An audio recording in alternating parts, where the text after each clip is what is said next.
오늘도 썰튜쇼를 찾아주셔서 감사합니다. 여러분의 구독과 좋아요는 영상 제작에 큰 힘이 됩니다. 구독과 좋아요 부탁드려요. 사연 시작할게요. 안녕하세요. 저는 강동구에 살고 있는 50대 엄마입니다. 제가 처음 재혼을 결심했을 때 많은 사람들이 말렸어요. 특히 아이가 있는 남자와의 결혼은 더더욱 쉽지 않을 거라고들 했죠. 남의 자식 키우기가 쉽지 않을 거야. 그 아이가 너를 엄마로 받아들일 리가 없어. 등등 걱정 어린 말들이 참 많았어요. 하지만 전 자신이 있었어요. 사랑하는 사람과 함께라면 그의 아이도 내 아이처럼 사랑할 수 있을 거라고 믿었거든요. 처음 민수를 만났을 때가 생각나네요. 봄바람이 살랑이던 토요일 오후였어요. 그때 민수는 8살이었어요. 조그마한 체구의 까만 눈동자를 가진 아이였죠. 수줍음이 많아서 처음에는 저를 보면 아빠 뒤로 숨곤 했어요. 그래도 전 조급해하지 않았어요. 아이의 마음이 열릴 때까지 기다려주는 게 중요하다고 생각했거든요. 민수와 친해지기 위해 정말 많은 노력을 했어요.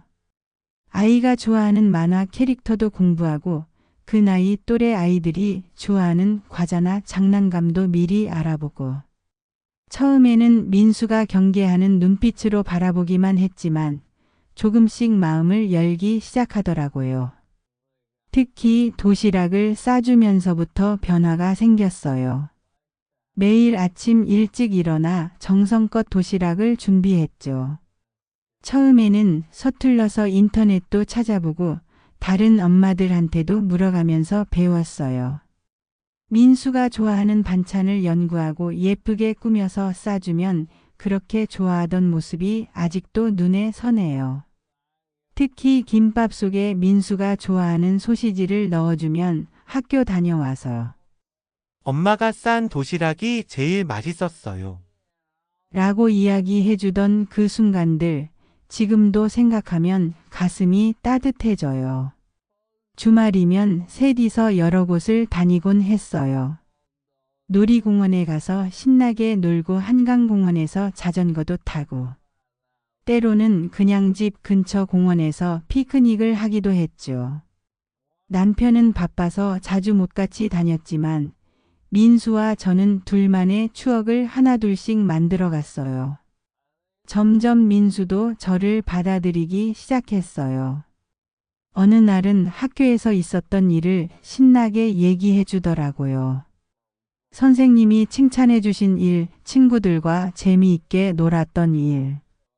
사소한 일상도 나와 공유하고 싶어 하는 모습을 보면서 얼마나 행복했는지 몰라요. 그러다가 어느 날 민수가 처음으로 저를 엄마라고 불렀을 때는 눈물이 날 것만 같았어요. 그날은 민수가 열이 심하게 나던 날이었어요. 밤새 민수 곁에서 물수건으로 열을 식혀주고 있었는데 잠결에 엄마, 하고 부르더라고요. 그 한마디에 그동안의 모든 노력이 보상받는 것 같았어요. 하지만 시어머니는 처음부터 저를 탐탁지 않게 보셨죠. 친정어머니 뻘 되시는 분이라 처음에는 편하게 대해주시려고 노력하는 것 같았어요. 하지만 곧 재혼한 여자에 대한 편견이 드러나기 시작했죠. 재혼한 여자가 무슨 애를 제대로 키우겠어? 라는 말을 등 뒤에서 수군대시는 걸 들었을 때는 가슴이 무너지는 것 같았어요. 명절 때마다 시어머니의 차별은 더 심해졌어요. 같이 사는 시누이의 아이들과 민수를 대하는 태도가 달랐거든요. 세뱃돈도 다르게 주시고 용돈도 차별해서 주시고 제가 민수 앞에서 섭섭한 내색을 하면 오히려 내가 예민한 거야. 라며 저를 나무라셨죠. 결혼 6개월쯤 지났을 때부터 남편의 본 모습이 드러나기 시작했어요. 처음에는 사소한 일이었어요.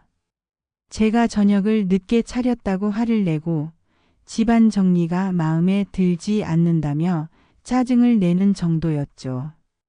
직장에서 스트레스를 많이 받나 보다. 그렇게 생각했어요.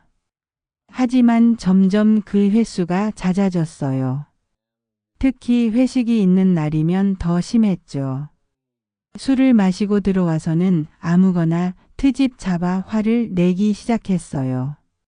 처음에는 말로만 하던 것이 나중에는 물건을 던지는 것으로 발전했죠. TV 리모컨이 벽에 부딪혀 깨지고 그릇이 바닥에 떨어져 산산조각 나는 일이 잦아졌어요. 그러다 결정적인 사건이 있었어요. 민수가 초등학교를 졸업하던 날이었죠. 그날 남편이 회식이 있다며 졸업식에 참석하지 못한다고 했어요. 서운했지만 어쩔 수 없다고 생각했죠. 하지만 밤늦게 술에 취해 들어온 남편은 졸업식 사진을 보더니 갑자기 화를 냈어요. 왜 자꾸 이런 걸로 나한테 죄책감 주려고 해? 내가 뭔데? 넌 민수 친엄마도 아니면서. 그 말과 함께 앨범을 집어던졌을 때 민수가 그걸 다 보고 있었어요. 방문 틈으로 우리의 모습을 지켜보고 있던 거죠. 그때 민수의 눈빛이 처음으로 아버지를 무서워하는 것을 보았어요. 그날 이후로 민수는 아버지가 술을 마시고 들어오는 소리만 들으면 자기 방 문을 잠그곤 했죠. 시간이 갈수록 남편의 폭력은 더 심해졌어요. 이제는 술을 마시지 않은 날에도 화를 내기 시작했죠. 제가 친구와 통화하는 것도 못마땅해 했고 시장에 잠깐 다녀오는 것도 의심했어요. 점점 저는 움츠러들기 시작했고 말 한마디 하기 전에 남편의 눈치를 살피는 제가 되어 있었어요. 시어머니께서는 이런 상황을 다 알면서도 모른 척 하셨어요. 오히려. 요즘 친정에 자주 가니? 그러니까 우리 아들이 삐딱해지지. 라며 저를 다그치셨죠. 한 번은 남편이 저를 밀쳐서 제가 부엌 찬장에 부딪힌 적이 있었는데 그때도 시어머니는 너도 조심했어야지. 남자들은 원래 성질이 급해. 넌 잘하는 게 없니 정말. 라고 하시더라고요. 민수가 중학교에 들어가고 나서는 상황이 더 나빠졌어요. 사춘기에 접어든 민수가 아버지의 행동에 대해 의문을 제기하기 시작했거든요. 왜 아빠는 항상 엄마한테 소리를 지르세요? 라고 물었던 날 남편은 민수에게까지 화를 냈어요. 책상을 발로 차면서. 너까지 나한테 대들어? 그 즈음부터 남편의 귀가 시간이 점점 더 늦어지기 시작했어요. 처음에는 회사 일이 바빠서라고 생각했죠. 하지만 주말에도 종일 집에 들어오지 않고 전화도 잘 받지 않았어요. 어느 날은 와이셔츠에서 나는 향수 냄새가 평소와 달랐어요. 그때부터 의심이 들기 시작했죠. 그러다가 그날 남편의 전화기를 발견했어요. 봄비가 부슬부슬 내리던 날이었어요. 민수는 학원에 가고 없었고 저는 빨래를 하려고 남편의 와이셔츠 주머니를 뒤지다가 전화기를 발견했죠. 손이 떨렸어요. 이걸 봐야 하나 말아야 하나. 고민하는 그때 문자 알림음이 울렸어요. 오빠 오늘 저녁에 만나요. 이번엔 약속 꼭 지켜요. 그리고 이제 결정하셔야 해요. 저희 아기도 있는데. 순간 눈앞이 캄캄해졌어요. 그동안의 의심이 한 번에 현실이 되는 순간이었죠. 그래도 저는 마지막으로 대화를 시도해보고 싶었어요. 그날 저녁 남편이 들어오기를 기다렸죠. 밤 11시가 넘어서야 들어온 남편에게 조심스럽게 물었어요. 당신 여자가 있어요?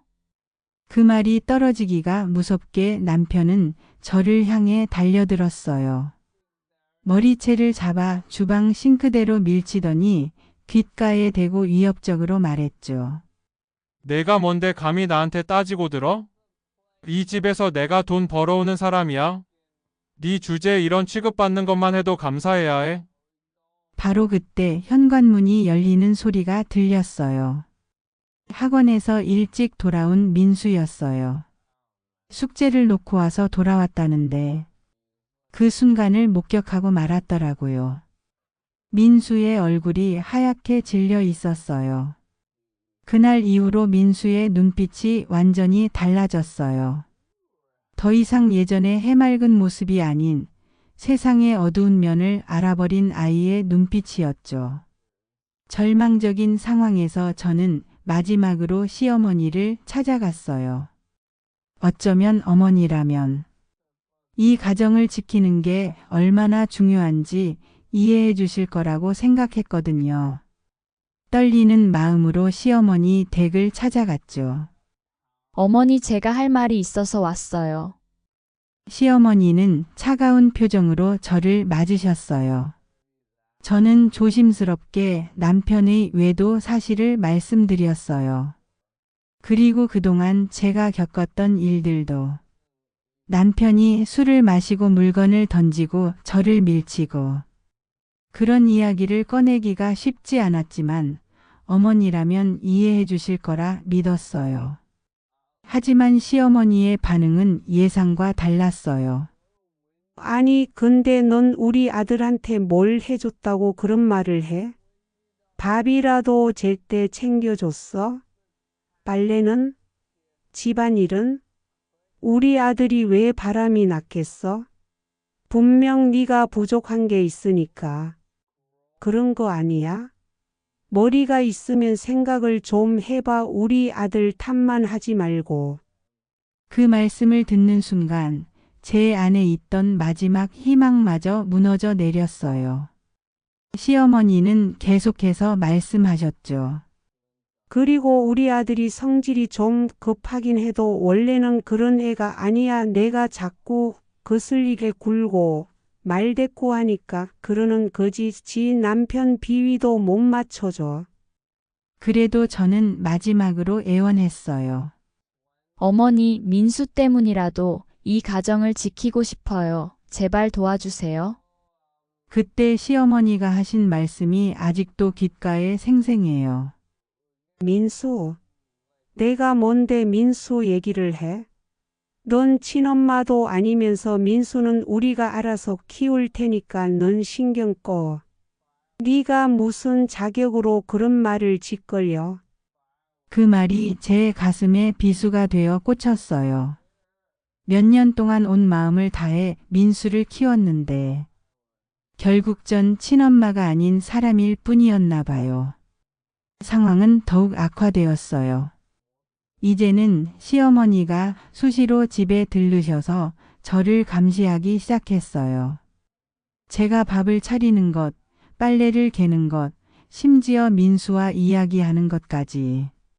모든 게 시어머니 눈에는 흠이었죠. 아니, 이렇게 밥을 차리면 어떡해? 반찬도 이것밖에 없어? 빨래는 왜 이렇게 개? 너는 가정교육도 제대로 못 배웠나? 민수야, 너는 저기 가서 공부나 해. 이 아줌마랑 얘기하지 말고. 네, 시어머니는 민수 앞에서 저를 아줌마라고 부르기 시작하셨어요. 제가 얼마나 상처받을지 아시면서도 일부러 그러셨죠. 그러던 어느 날 병원에서 전화가 왔어요. 남편의 전화로 걸려온 그 전화. 그 여자였어요. 그제서야 남편이 모든 걸 털어놓더라고요. 자신은 이미 마음이 떠났고 새로운 삶을 시작하고 싶다고. 그날 저녁 시어머니가 갑자기 찾아오셨어요.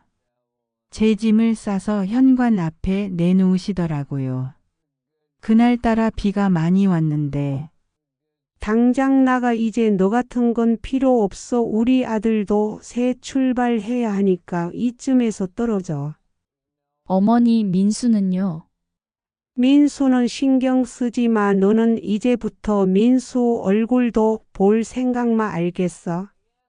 너무나 매정한 말씀이었지만 그보다 더 아픈 건 그 모든 일이 있는 동안 남편은 옆방에 있으면서 아무 말도 하지 않았다는 거예요. 자신의 어머니가 저를 쫓아내는 걸 뻔히 보면서도 그저 침묵만 했어요. 비를 맞으며 짐을 들고 나왔어요. 민수는 학원에 가고 없었죠. 제대로 된 작별 인사도 못한 채 마지막으로 민수의 방을 보는데 책상 위에 제가 아침에 써준 응원 메모가 아직도 놓여 있더라고요. 민수야, 오늘도 힘내 사랑해. 그 놓여져 있는 쪽지를 멀리서 보는 순간 제가 쓴 내용이 생각나서 눈물이 멈추지 않았어요. 학원에서 돌아온 민수가 빈 집을 보면 얼마나 놀랄까? 얼마나 무서워할까? 그 생각에 가슴이 찢어지는 것 같았어요. 그렇게 저는 집을 나왔어요. 차가운 비를 맞으며 한참을 걸었죠. 어디로 가야 할지, 이제 뭘 해야 할지 아무것도 할 수가 없었어요. 그저 민수 생각만 나고 우리 아들이 이제 어떻게 지낼까 그 생각뿐이었어요. 그렇게 쫓겨나다시피 집을 나온 후 작은 원룸을 구해 혼자 살기 시작했어요. 도저히 잠을 이룰 수가 없었죠. 밤이면 민수의 방을 정리해주던 일, 아침마다 도시락을 싸주던 일, 숙제를 도와주던 일. 그런 기억들이 자꾸만 떠올랐어요. 우리 아들은 지금 밥은 제대로 먹고 있을까? 숙제는 잘하고 있을까? 그런 생각에 잠 한숨 못 이루고 새벽까지 울었죠. 그러다 일주일쯤 지났을까요? 어느 날 낯선 번호로 전화가 왔어요. 받자마자 들려온 그 목소리. 엄마, 민수였어요. 학교 근처 공중전화로 전화를 걸었더라고요. 떨리는 목소리로 말하더라고요. 엄마 어디 계세요? 보고 싶어요. 할머니랑 아빠가 엄마 연락처를 다 지워버렸어요. 근데 전 엄마가 써준 쪽지에 적혀있던 번호를 외우고 있었어요. 그 말을 듣는 순간 눈물이 왈칵 쏟아졌어요. 하지만 전화기 앞에서는 밝은 목소리를 내려 애썼죠. 우리 민수, 엄마도 많이 보고 싶었어. 잘 지내고 있어? 아니요, 엄마가 없으니까 아무것도 안 좋아요. 아빠는 이제 집에 거의 안 들어오고 할머니는 매일 오셔서 저보고 공부하라고만 하시고. 그 후로 우리는 비밀스럽게 연락을 주고받았어요. 민수가 학교 근처 공중전화로 전화를 걸면 저는 그날 하루 있었던 일들을 들어주었죠.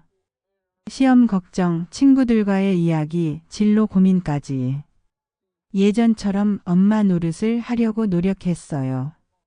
가끔은 몰래 만나기도 했어요.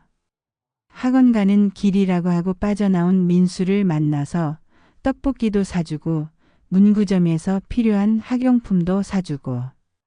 그럴 때마다 민수는 행복해하면서도 주변을 자꾸 살폈어요. 할머니나 아빠 아는 사람이 볼까봐 걱정되었던 거죠. 중간고사 때는 도시락도 몰래 싸다 주고 기말고사 끝나고는 민수가 좋아하는 치킨도 사들고 가고 그렇게 틈틈이 만나면서 민수의 성장을 지켜봤어요. 키도 쑥쑥 크고 목소리도 점점 어른스러워지고 그런 변화를 옆에서 함께하지 못하는 게 너무 가슴 아팠지만 그래도 이렇게라도 볼 수 있다는 게 감사했어요. 특히 기뻤던 건 민수가 공부를 정말 열심히 한다는 거였어요. 중학교 때부터 반에서 항상 상위권을 유지했고 고등학교에 들어가서는 전교 1, 2등을 다투는 학생이 되었더라고요. 어느 날은 민수가 제게 털어놓더라고요. 엄마 전 법대에 가고 싶어요. 변호사가 되고 싶어요. 변호사? 우리 민수가 왜 갑자기? 엄마가 겪은 일 다시는 그런 일이 없었으면 좋겠어요. 약한 사람들의 편에서 싸워주는 사람이 되고 싶어요. 그 말을 듣는 순간 가슴 한구석이 찡해졌어요. 어린 나이에 그런 아픔을 겪으면서도 오히려 그것을 통해 더 단단해지고 성숙해진 우리 아들. 민수의 고등학교 졸업식 날 저는 멀리서 몰래 지켜봤어요. 까만 가운을 입고 졸업장을 받는 모습이 너무나 자랑스러웠죠. 그리고 얼마 후 민수가 법대에 합격했다는 소식을 들었을 때는 혼자서 소주 한 병을 마셨어요. 기쁨의 눈물을 흘리면서요. 졸업식 때 멀리서 본 것을 마지막으로 민수를 더 이상 볼 수 없었어요. 아무래도 헤어진 남편과 시어머니 때문이었겠죠. 그렇게 세월이 흘러 민수는 어엿한 변호사가 되었어요. 그동안 저는 식당 일도 하고 청소 일도 하면서 살았죠. 힘들었지만 민수가 잘 자라고 있다는 생각에 버틸 수 있었어요. 그리고 며칠 전 제가 일하는 식당으로 한 남자가 찾아왔어요. 깔끔한 정장 차림의 젊은 남자였죠. 그런데 그 남자가 입을 열었을 때 저는 그 자리에서 주저앉을 뻔했어요. 엄마, 우리 민수였어요. 훌쩍 자라서 어엿한 청년이 된 우리 아들이 찾아온 거예요. 이제는 제가 엄마를 지킬 거예요. 더 이상 이런 힘든 일 하지 마세요. 제가 엄마 고생하신 거 다 알아요. 그동안 제가 어떻게 자랐는지도 다 지켜보신 거 다 알아요. 이제 제가 엄마한테 효도할게요. 민수는 자기가 다니는 법률사무소에서 일하기 시작했다면서 강남의 작은 아파트도 계약했다고 했어요. 이제는 자기랑 같이 살자고. 그동안 엄마가 얼마나 힘드셨는지 다 알아요. 제가 어릴 때부터 엄마는 항상 저만 생각하셨잖아요. 이제는 제가 엄마를 위해 살고 싶어요. 그리고 이제는 제가 정의를 실현하는 변호사가 되었어요. 약자들의 편에서 그들의 권리를 지켜주는 일을 하고 있어요. 엄마가 겪으셨던 것처럼 부당한 일을 당하는 사람들이 없도록 그들을 돕고 있어요. 민수는 자신의 첫 재판이 가정폭력 피해자를 변호하는 일이었다고 했어요. 그 여성이 승소했을 때 자기도 모르게 눈물이 났다고. 그 순간 저를 떠올렸다고 하더라고요. 그렇게 우리는 새로운 삶을 시작했어요. 민수가 마련해준 아파트로 이사를 했죠. 처음으로 제 명의로 된 집이었어요. 방 2개의 남양 거실, 작은 베란다까지 있는 제가 감히 꿈꾸지도 못했던 그런 집이었어요. 그런데 얼마 지나지 않아 예상치 못한 손님들이 찾아왔어요. 남편이었어요. 많이 수척해진 모습이었죠. 그 여자가 모든 재산을 가지고 도망가 버렸다면서 이제 와서 자신의 잘못을 뉘우친다고 하더라고요. 당신이 그립더라고 다시 시작하면 안 될까? 이번엔 잘할게. 그때 민수가 들어왔어요. 아버지를 보는 순간 민수의 얼굴이 굳어졌죠. 아버지, 이제 와서 뭘 바라시는 거예요? 그동안 엄마한테 하신 행동들 제가 다 봤어요. 어린 시절부터 매일 밤 술에 취해서 물건 집어던지고 소리 지르고 엄마 머리채 잡고 주방으로 끌고 가시던 것도 기억해요. 그때 전 제 방에서 이불 속에 숨어 덜덜 떨고 있었다는 거 아세요? 남편은 고개를 숙인 채 아무 말도 하지 못했어요. 전 그때부터 다짐했어요. 커서 꼭 엄마를 지키겠다고. 그래서 변호사가 된 거예요. 이제는 더 이상 아버지가 엄마를 괴롭히지 못해요. 제발 다시는 찾아오지 마세요. 그리고 얼마 후에는 시어머니도 찾아오셨어요. 많이 아프시다고 들었는데 정말 많이 쇠약해지신 모습이었어요. 민수 앞에서 무릎까지 꿇으시면서 우시더라고요.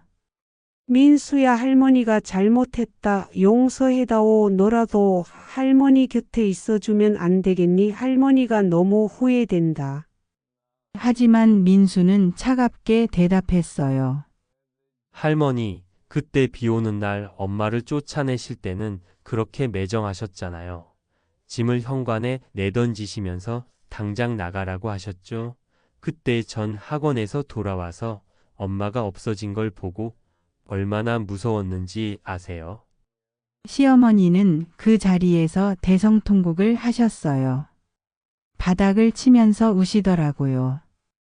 내가 잘못했다. 내가 다 잘못했어. 민수야, 할머니 좀 봐주면 안 되니? 하지만 민수는 흔들리지 않았어요.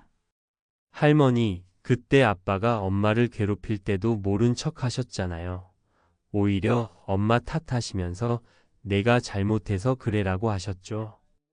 죄송하지만 전 더 이상 할머니도 뵙고 싶지 않아요. 이제는 엄마랑 저랑 새로운 시작을 하고 싶어요. 지금 우리는 정말 행복한 일상을 보내고 있어요. 아침이면 민수가 출근하기 전에 따뜻한 밥을 차려주고 저녁이면 맛있는 반찬을 준비해서 기다리죠. 주말이면 함께 시장도 가고 영화도 보러 가고. 며칠 전에는 민수가 여자친구를 데려왔어요. 법률사무소에서 함께 일하는 여자 변호사라고 하더라고요. 참 맑은 눈을 가진 아이였어요. 제가 끓여준 된장찌개를 맛있게 먹으면서. 어머니가 끓이시는 된장찌개가 제일 맛있어요. 라고 하는데 그 말 한마디에 얼마나 행복했는지 몰라요. 가끔 민수가 물어요. 엄마 행복하세요? 그때마다 전 대답해요. 그럼 당연하지. 이제 우리 둘이 이렇게 사는 게 얼마나 행복한데. 돌아보면 정말 힘든 시간이었지만 후회하지는 않아요. 그 시간들이 있었기에 지금의 민수가 있는 거니까요. 이제는 말할 수 있어요. 모든 고통과 아픔을 견뎌낸 건 결코 헛된 일이 아니었다고. 우리 아들이 이렇게 훌륭한 사람으로 자라준 것만으로도 난 충분히 보상받았다고 생각해요. 그리고 이제는 진정한 행복이 무엇인지 알게 되었어요. 그건 바로 서로를 진심으로 아끼고 사랑하는 마음. 그리고 그 마음으로 함께 살아가는 일상. 그게 바로 진정한 행복이라는 걸요. 제 이야기는 여기까지입니다. 끝까지 들어주셔서 감사해요. 오늘의 사연도 재밌게 보셨다면 구독과 좋아요 부탁드려요. 감사합니다.